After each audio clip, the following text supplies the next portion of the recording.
Howdy, what's going on, guys? It's your boy, the G-Flash, and I'm back for some more Fire Emblem Heroes content, and today we got the update, and today I'm just joined by one guest, and that's Samir, to review this data mine update here.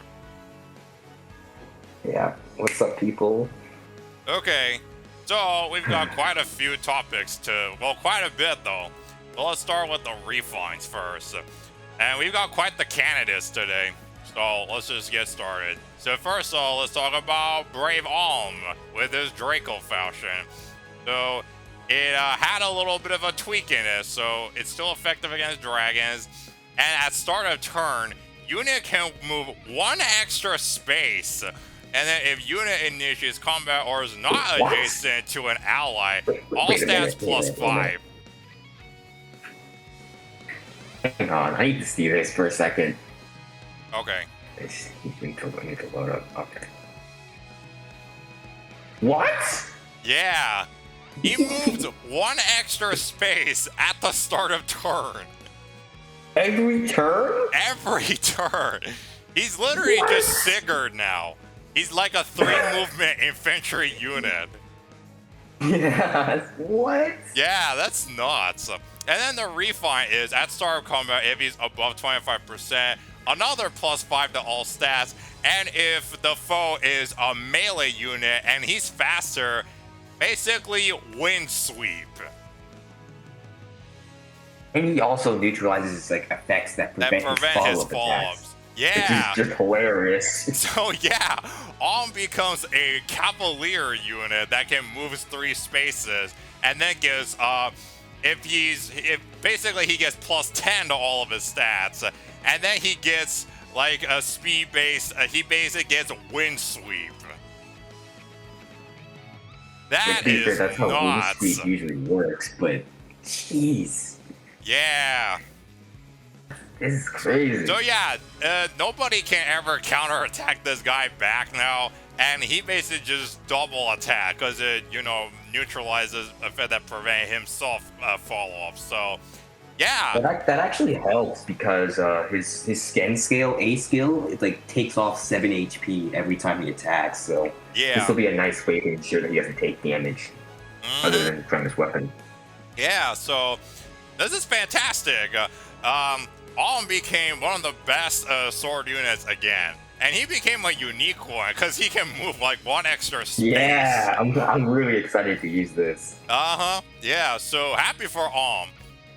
Next up, we've got Mikaya, who currently is the worst Mikaya out of the bunch. Boy. But let's see what she's got. So her base effect kind of changed a bit too. So, of course, as always, effective against armored cavalry. And then at start combat, if foe's HP is greater than 75% or if a penalty is active on the foe, grants all stats plus 4 to Mikaya, and grants bonuses to attack, defense, speed, and res equal penalty. Okay, so previously she didn't have the attack all stats plus 4. Now she does. And then the refine part is if she initiates combat or is within 2 spaces of an ally, grants attack res plus 6, and unit makes a follow-up. So perfect. That solves her low speed problem, and now she can double without having to run QR anymore. That's pretty fun. Yeah, basically. Exactly. So finally, this Mikaya is back in the light again, where she can now double. It's a very simple change too, but it's so effective. Yeah. And also her Yune's Whisper Beast Lock is still pretty good against this stuff though. So that's at least, because that focused on doing debuffs, and that can get Mikaya's weapon going. Yeah, that works. So, really good thing. Pretty good stuff for Mikaya. And then we've got Brave Camilla, the flying healer. I'm excited for this one. So her staff has, of course, Dazzling Staff, and then I think the base effect kind of stayed the same. And then at start of turn, inflicts defense and res -7 on all foes within 3 columns or 3 rows centered on Camilla. And then if she initiates combat, grants attack speed +6. That's actually pretty good support for debuffing defense and res. Just basically standing somewhere, and then the people in 3 rows or 3 columns will all get affected. And then if she initiates combat, of course, she's gonna get like even more attack and speed. Plus 10 attack and speed. She gets plus 10 for both her attack and speed. That's absurd. Yeah, so she's a little bit more offensive than she was before now. So a good support utility and a good offensive combat initiating. So that's awesome. And then we've got Brave Ellywood, and oh boy, this guy is absolutely amazing. So his Ninny's Ice Lance as this, of course, is effective against Dragon and Beast units.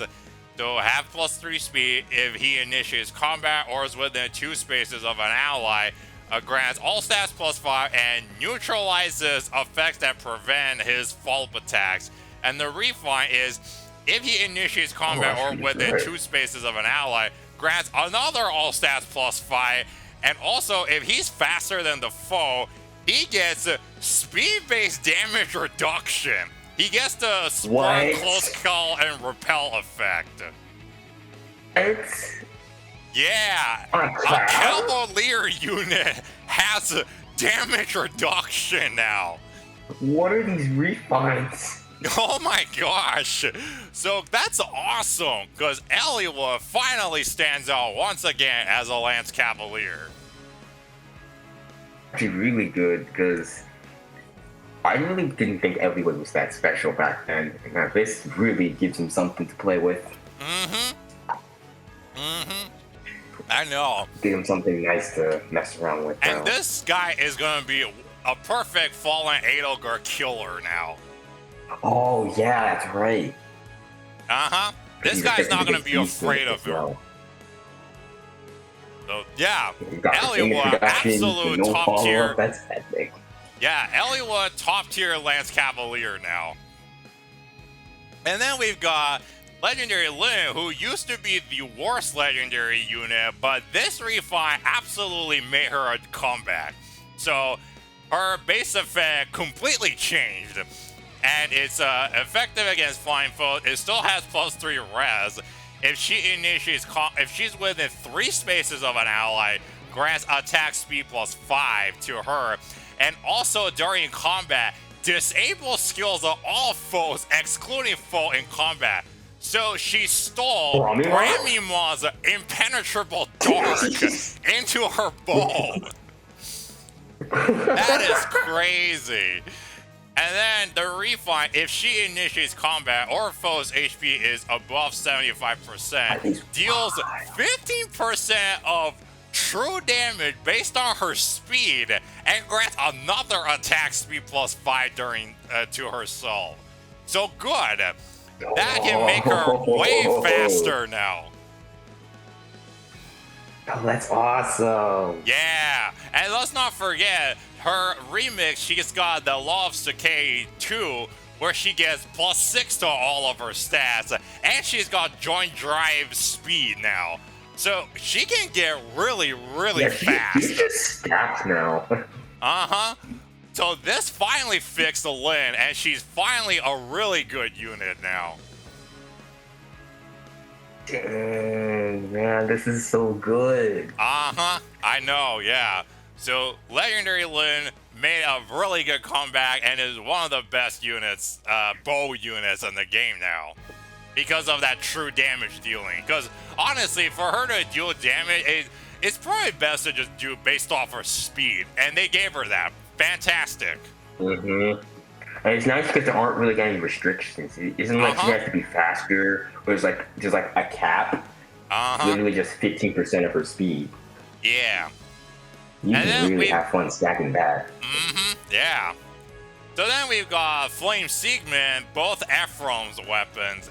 So it's got a makeover as well. So Oh my if god, unit classic initiates Everson is playing with fire now.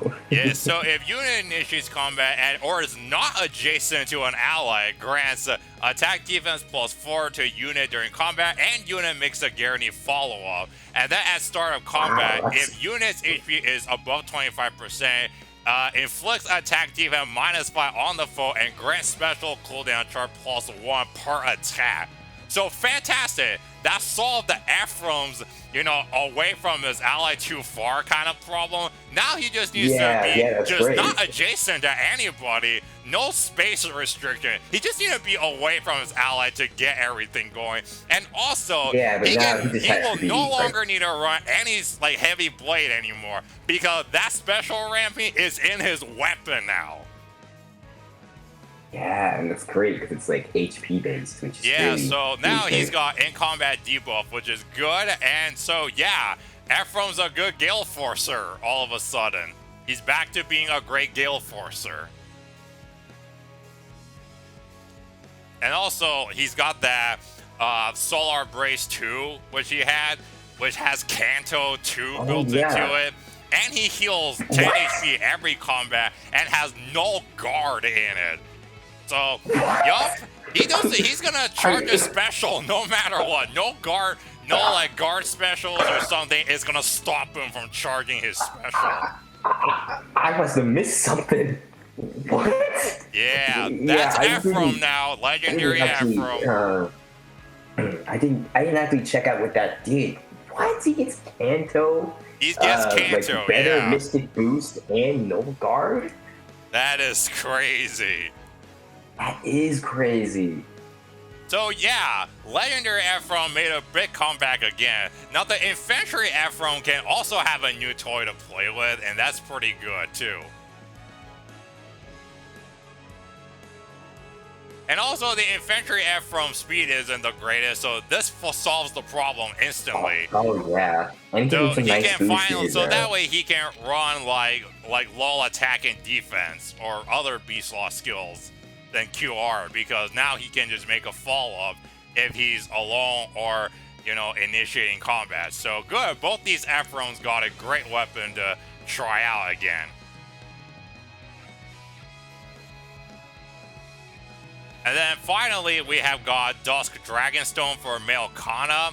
So his is like an enemy phase weapon. So if the foe initiates combat or foe's HP is above 75%, all stats +4, and then Refine is if he's within 3 spaces of an ally, another all stats +4, and then heals 7 HP to unit after combat. So he gets +8 to all of his stats if everything's active, and he heals 7 HP. So now all you need to do is slap Mystic Boost on him, and he heals 13 HP, or something like that.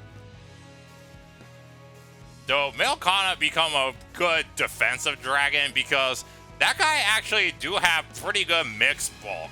So that's at least pretty cool that he gets more stats.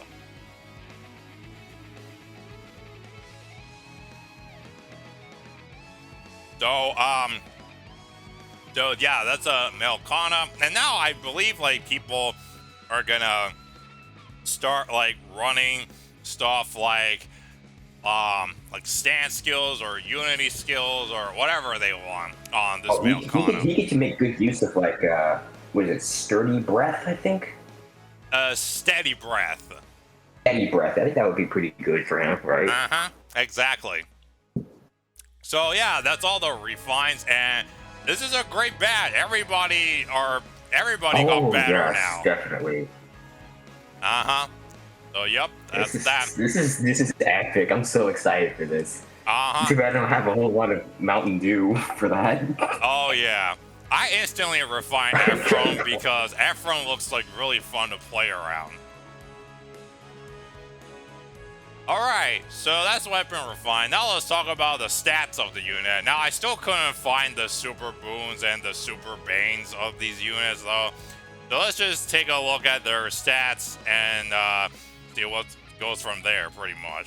So first off, we've got the Harmonic Leaf with Seliph, and we already know their stat. This was in the trailer. 40, 40, 41, 27, 20. And then we got Julia And surprisingly, they made Julia fast for the first time. She's got 39, 42, 35, 60, and 35. So she's still like her old Julias, all have high res and low defense, but this time she's actually faster because her tome is inheritable. So that was at least interesting. And then Lulu, the D mode, has got 40 HP, 38 attack, 40 speed, 19 defense, and 34 res. A bit similar to Julia, except of course Lulu's faster, because Lulu is always fast. He's the wind mage. And then Larsey is no surprise because Larsey pretty much is just like her old Larsey version, where it's literally just balance ball and high speed and good attack, and that's what this Larsey is. So 40 HP, 39 attack, 42 speed, 33 defense, and 28 res. I think this Larsey, I don't know if it has a little bit more stats than her other one, but yep. Looks like she's definitely got more bulk, that's for sure. Yeah, exactly. I don't know if her speed is higher necessarily, but her bulk definitely is. Yep, exactly. And then finally we've got Nana, the Tempest Trail flying healer, and her stats are surprising to everybody. Like, she's got base 41 speed. She's a really fast healer. She's absurdly fast. Yeah, exactly. Crazy. And then she's 40 HP, 35 attack, 41 speed, 23 defense, and 28 res. Pretty good stats for a flying healer, and a free-to-play one, nonetheless. So yeah, that's pretty cool for Nana. And then we also have the we also know like the skill rarity that Lynn and Nana have though.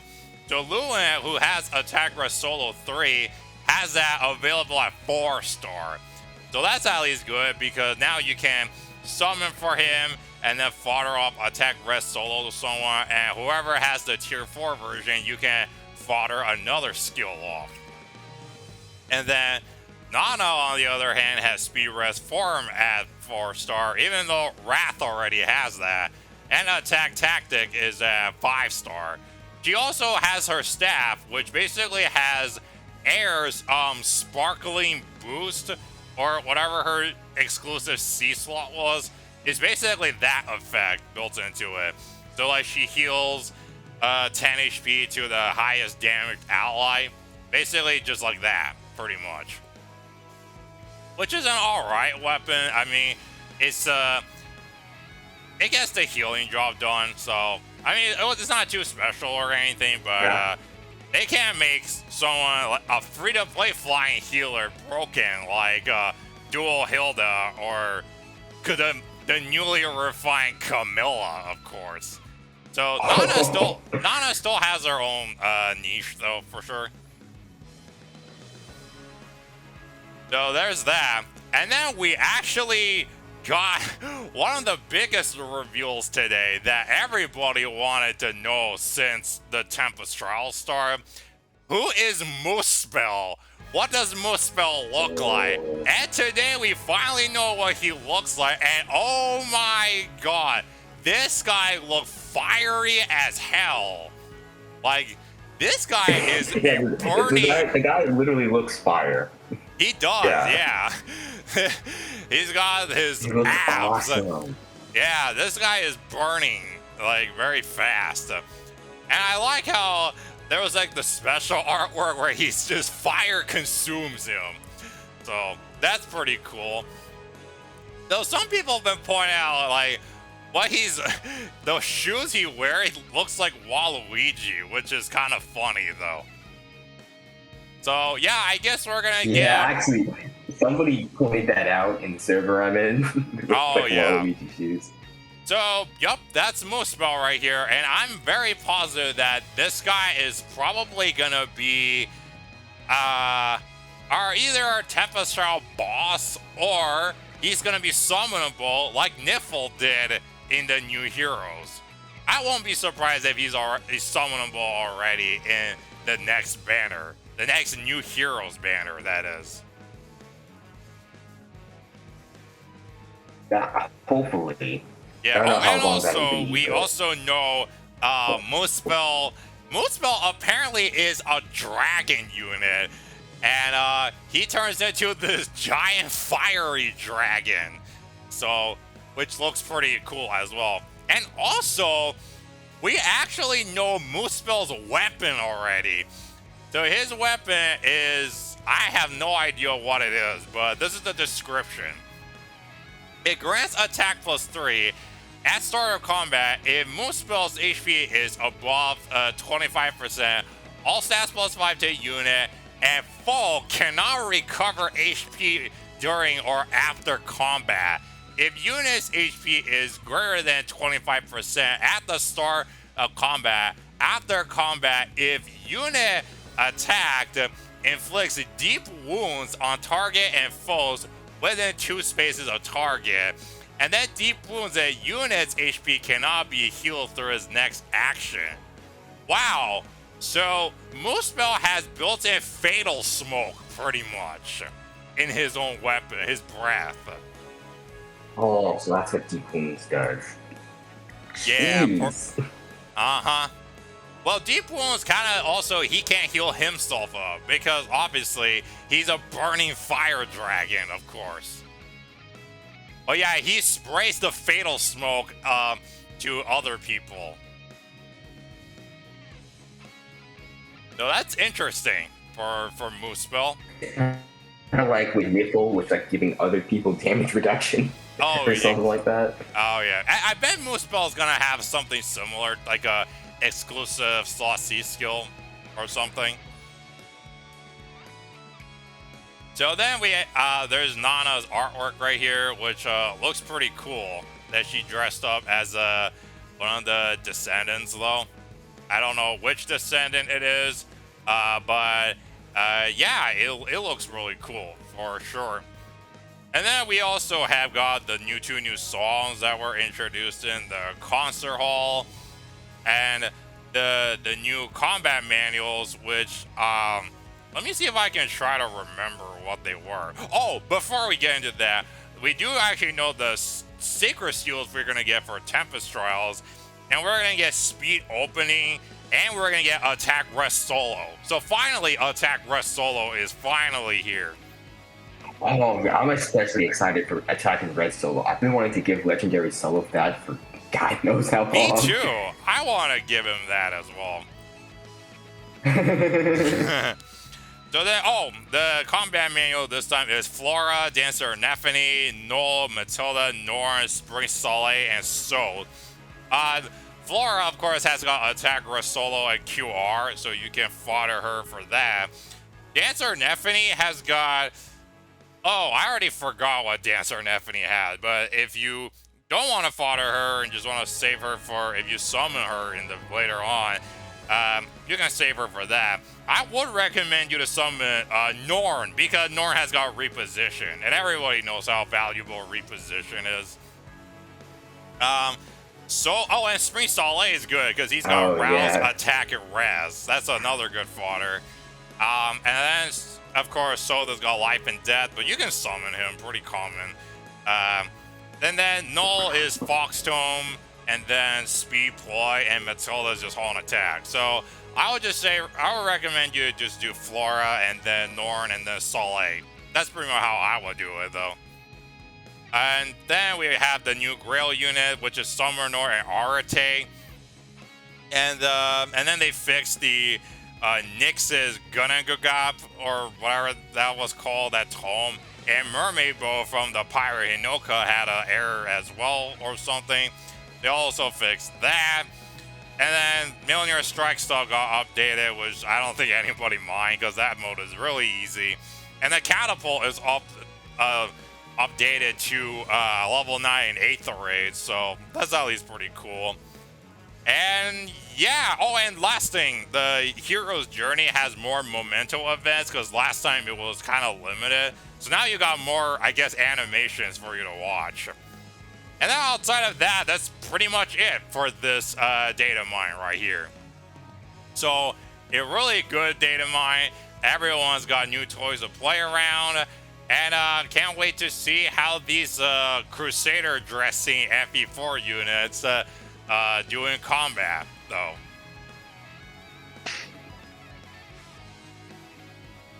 Yeah, I think this was pretty good, especially the refines. Got real excited for that. Yeah. So that's it. Hopefully you guys enjoyed our coverage right here, and let us know down in the comments, what do you think of it? Are you excited to refine somebody's weapon? And what do you think of those new FE4 units, though? Whatever it is, drop them down. And if you like what I do, please like, share, and subscribe. You want to see me do more of these reviews, impressions, and summons. And with that being said, I will see you all in my next video then. So thank you so much for watching, and it's your boy, the G-Flash, signing out. Later, guys.